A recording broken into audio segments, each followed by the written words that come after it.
Hello students, welcome back to my channel learn with Parul. Hopefully आप सब अच्छे होंगे। इधर नेट का रिजल्ट भी आ गया है, नेट की आंसर की आ गई है। आपने सबने अपनी रिस्पॉन्स शीट डाउनलोड कर ली होगी और मैच कर लिए होंगे अपने आंसर्स। अगर कट ऑफ की बात करें तो आपको जनरल कैटेगरी वालों को 160 मार्क्स तो अप्रॉक्स लेने ही लेने हैं। अब लास्ट ईयर की बात करें तो कट ऑफ बहुत हाई गई थी, 170 से अबव ही गई थी। आई थिंक 174 या 176 गई थी। तो आपको क्या करने की ज़रूरत है, और मेहनत करने की ज़रूरत है। बच्चे बहुत पढ़ाई कर रहे हैं, ठीक है।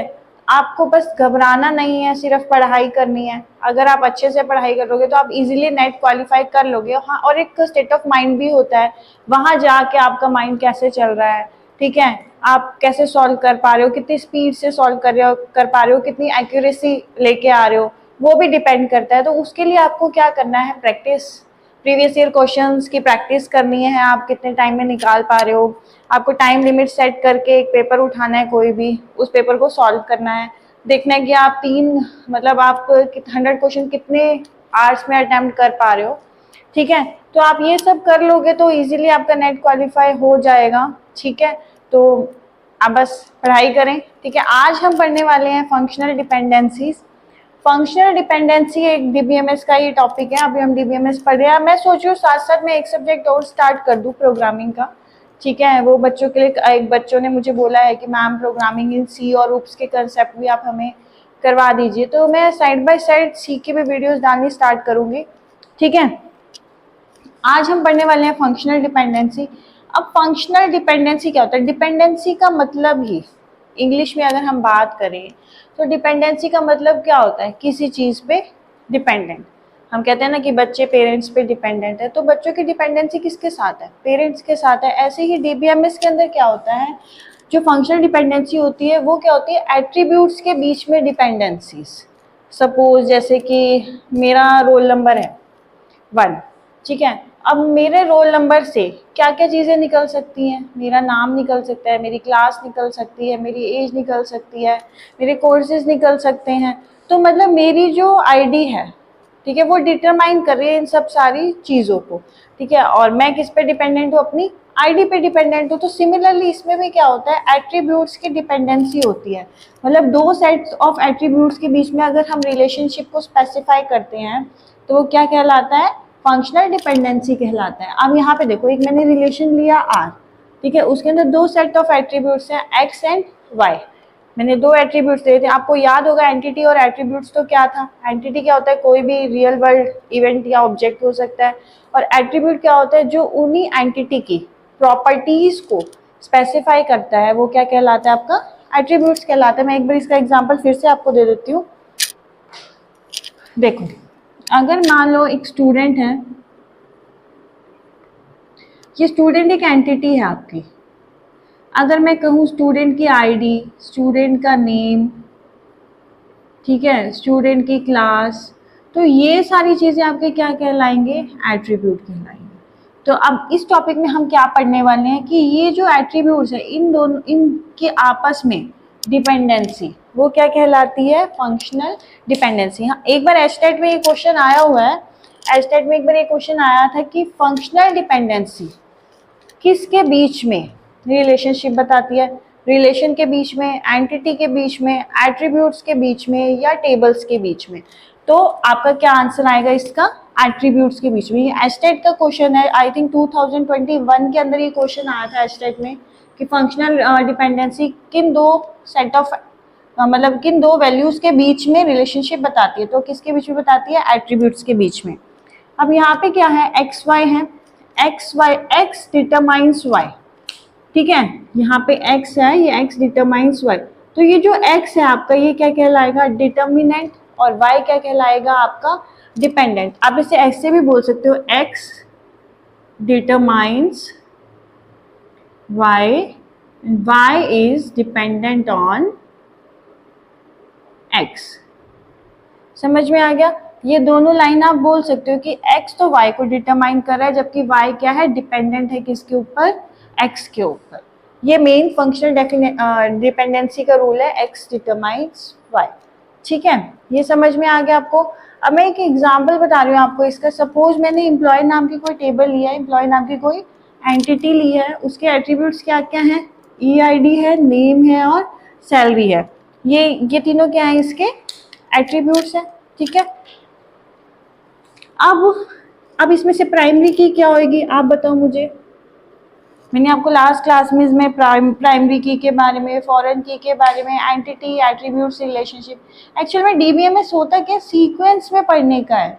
ठीक है, अगर आपको पहली वाली चीज नहीं आएगी तो आपको दूसरी चीज भी नहीं आएगी। तो आपको क्या करना है, जो पहले वाली वीडियोस है पहले वो पढ़नी है, ताकि आपको पता चल सके कि कीज क्या होती है। अब मैं वर्ड्स यूज कर रही हूँ, एंटिटी, एट्रीब्यूट्स, रिलेशनशिप, कीज। जब तक आपको ये पता ही नहीं होगा कि ये वर्ड्स हैं क्या, तब तक आप नए टॉपिक को नहीं समझ सकते। तो इसलिए पहले आप वो वाली वीडियोस देख लीजिए, उसके बाद ही आप इसी वीडियो पे आए। थ्योरी में और कंसेप्चुअल में थोड़ा सा डिफरेंस होता है। थ्योरी में आप क्रैमिंग करते हो, अब तक जो बीटेक के बच्चे या बीसीए के बच्चे आए हैं वो क्या करें, क्रैमिंग के लिए इसे यूज करते हैं। बट आपको क्या चाहिए, कंसेप्ट चाहिए कि उसके पीछे क्या कंसेप्ट क्या है। ठीक है, तो उसमें थोड़ा सा डिफरेंस है, तो आप प्लीज थोड़ा ढंग से इसे देख लीजिए। अब प्राइमरी की क्या है, इसमें जो चीज़ डिफरेंट होती है वो आपकी प्राइमरी की होती है, जो आपको डिफाइन करती है बाकी सारे एट्रीब्यूट्स को।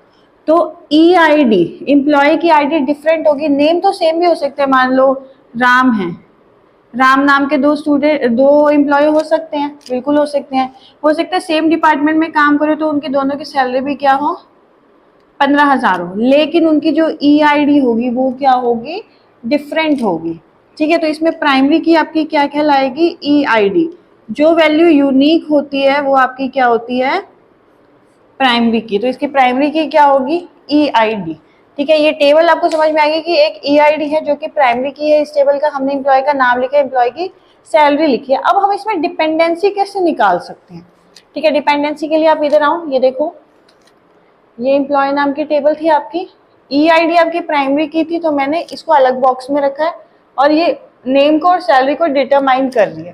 तो अगर मैं यहाँ से लेके आऊँ तो ये आपका ईआईडी आपका क्या कहलाएगा, एक्स कहलाएगा, और आपका नेम और सैलरी ये आपका क्या कहलाएगा, वाई कहलाएगा। तो आपका हो गया एक्स डिटरमाइन वाई। तो आप कह सकते हो EID determines name and salary. ठीक है, ये आप चीज कह सकते हो कि ये जो आपकी ईआईडी है उससे आपका नेम और सैलरी क्या हो रहा है, डिटरमाइन हो रहा है, और whereas name and salary is dependent on EID. समझ में आ गया, बेसिक फंक्शनल डिपेंडेंसी का कंसेप्ट समझ में आ गया आपको। उसके बाद इसके क्या होते हैं, मल्टीपल टाइप्स हैं इसके, वो मैं इन डिटेल नेक्स्ट वीडियो में अपलोड कर ही दूंगी। अभी आप इतना ही समझ लीजिए कि कौन कौन से टाइप है। Trivial and non trivial types होता है इसके, जो खुद से होता है और जो खुद से नहीं होगा, सेल्फ से। सिंगल वैल्यू, जो सिंगल वैल्यू डिपेंड करेगी, जैसे यहाँ पे आपकी मल्टीपल वैल्यू थी। अब ईआईडी अगर खाली नेम को करेगा तो वो क्या कहलाएगा, सिंगल वैल्यू कहलाएगा। सिमिलरली आपका मल्टी वैल्यूड फंक्शनल डिपेंडेंसी भी आएगी। फिर आपका आता है transitive functional dependency and non transitive functional dependency. Transitive का मतलब सबको पता है, मैथ्स में सबने पढ़ा है, ए डिटरमाइंस बी है और बी डिटरमाइंस सी है, तो ए डिटरमाइन क्या हो जाएगा, सी हो जाएगा। तो इस टाइप की डिपेंडेंसी भी होगी। ठीक है, पार्शियल होगी जो पूरी तरह से डिपेंडेंट नहीं होगी, कुछ हिस्सा उसका डिपेंडेंट होगा, और फुली फंक्शनल होगा जो पूरी तरह से डिपेंडेंट होगी। अगर आपको ये टॉपिक समझ में नहीं आता है तो आप नॉर्मलाइजेशन का टॉपिक नहीं कर पाओगे, क्योंकि उसमें यही होता है कि 3NF में ट्रांजिटिव नहीं होनी चाहिए, 2NF में पार्शियल और फुली फंक्शनल पार्शियल नहीं होनी चाहिए। ठीक है, तो अगर आपको ये टॉपिक समझ में नहीं आ रहा है तो आप नॉर्मलाइजेशन नहीं कर पाओगे। इसीलिए मैं आपको बार बार यही बात कह रही हूँ कि डीबीएमएस में हर टॉपिक आप फ्लो वाइज ही पढ़िए। एक नेक्स्ट टॉपिक प्रीवियस टॉपिक पे क्या है, डिपेंडेंट है। ठीक है, आपको ये फंक्शनल डिपेंडेंसी होपफुली समझ में आ गया होगा। नेक्स्ट वीडियो के अंदर मैं आपको इसके टाइप्स एक्सप्लेन कर दूंगी, अपलोड कर दूंगी। ठीक है, तब तक आप इसे अच्छे तरीके से कर लीजिए, प्रीवियस वीडियोस के भी अच्छे तरीके से नोट्स बना लीजिए। अगर फिर भी आपको कोई कंटेंट चाहिए तो आप मुझे बता देना। और ये टॉपिक्स खत्म होने के बाद मैं क्या कर रही हूँ, हर एक टॉपिक के क्वेश्चनेयर भी डाल रही हूँ जो प्रीवियस ईयर के अंदर आए हुए हैं, तो आपको वो बहुत ईजी लगेंगे, क्योंकि कुछ टॉपिक्स ऐसे होते हैं जिसके ईजी क्वेश्चन ही आते हैं और अटेम्पटेशन हो जाती है। और इस सब्जेक्ट के अंदर आपकी 10 to 12 मार्क्स की अटेम्पटेशन तो है ही है। 10 to 12 मार्क्स तो आपके आते ही आते हैं फॉर DBMS, ठीक है। तो आप इसको अच्छे से कर लीजिए। जो हाई स्कोरिंग सब्जेक्ट्स है जैसे DBMS हो गया, OS हो गया, कंप्यूटर नेटवर्क हो गया, ये टॉपिक्स, ये सब्जेक्ट्स आपको पढ़ने बहुत ज़रूरी है for qualifying the net exam, ठीक है। आज के लिए इतना ही करते हैं, मैं नेक्स्ट वीडियो में मिलते हैं। नेक्स्ट वीडियो में इसके टाइप्स एक्सप्लेन कर दूंगी, ठीक है। Thank you so much. और प्लीज़ मेरी वीडियो अच्छी लग रही है तो subscribe my channel and like my video. Thank you.